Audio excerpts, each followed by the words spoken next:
Hey, happy 2025. Merry Christmas. Hope everyone is doing well. I wanted to, in this video, go over what I learned from doing over 850K in my floor coating business in 2024 and the first time I've ever hit over 1 million total revenue, what I'll be doing to hit 3 million next year, the pitfalls that I went through, the learnings that I have, new drive, which may be a very useful part for you guys that I've pondered on for a long time, and as well the things that were successful.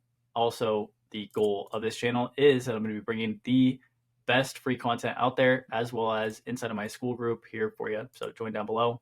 2025 is going to be a good year. Let's get it. I did this all with an entirely new team. I bought out my co-owner, now a solo operator. I ran over 70 people's ads inside a coding cohort. Met Alex Hermosi, who taught me so much, and Sam Ovens, who I learned Facebook ads probably 5 or 6 years ago from. Met them a second time in Vegas and Las Vegas, and I'll be there again near the World of Concrete. So no clickbait, no BS, no retention strategy, just pure value in this video for you guys. So to me, at least, the money will never make me happy. I don't have like a family yet or anything like that where it could be the money may be more tied into the security aspect to it. But at least for me at the moment, the money, I utilize it more so as a tool to be able to do cooler things faster or to be able to build things a lot quicker. So for instance, increasing production through new machines, different ways to set up trailers, different ways to make my guys' lives easier, more efficient so that we could be even more profitable, or just so that I could spend even more on marketing to acquire even more customers. To me, that really is money, kind of whatever. I grew up very poor, so it doesn't really matter to me whatsoever. But kind of tying that into the comfortability breeds complacency is that from hitting these revenue goals that I had last year, it is really not that crazy. And unfortunately, it doesn't really even make me, again, that happy. So I find that I actually need to control more of the inputs that I'm doing so that I can actually start to feel tired again. Because I don't know about you guys, but it is so much easier to feel tired at the end of the day after grinding all day and feel like I completed a lot of things. But when I'm not out actually doing the work, it's very hard to actually feel tired at the end of the day.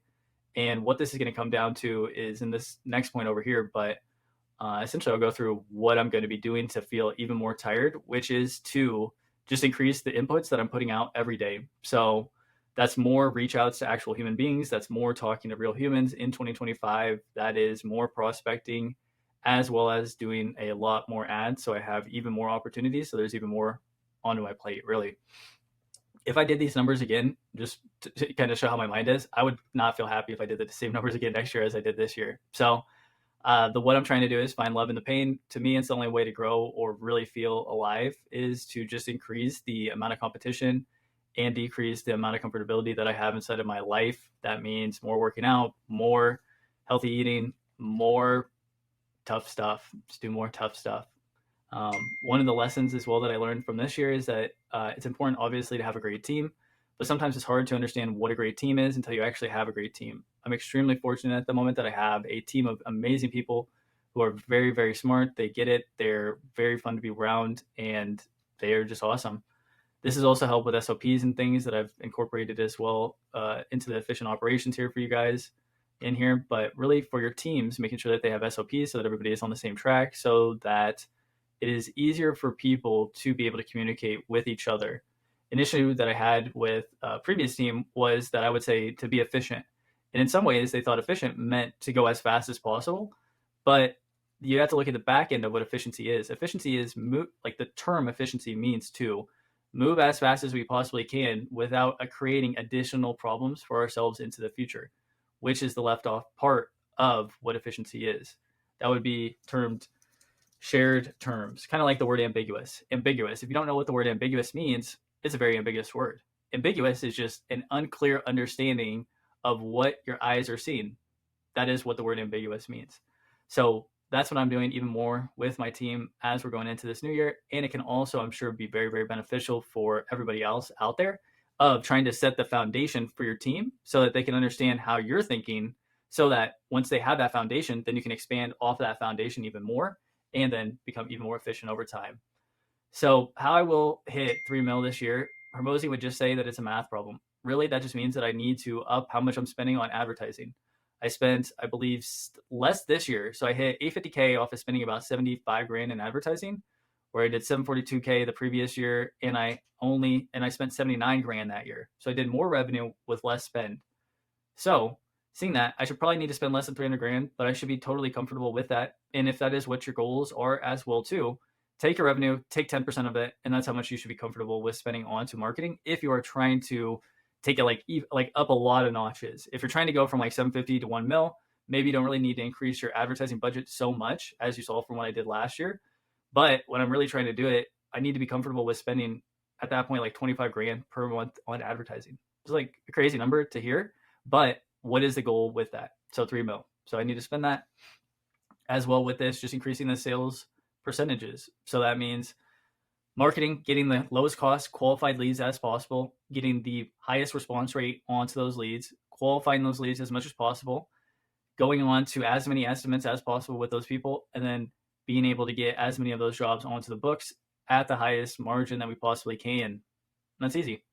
And then you have the operations to fill in so that you make sure that your gross profit is where you need it to be, and also being able to pay your people. We like to do a performance pay structure and as well hourly, whichever number is higher. And I want all of my guys to make the most money that they possibly can and that they ever have this year as well too. So that's another part of like the money doesn't make me happy. What would make me happy is being able to pay my guys 6 figures this year. That would be pretty crazy. My highest guy made 75 grand this year, and I want it to be way higher.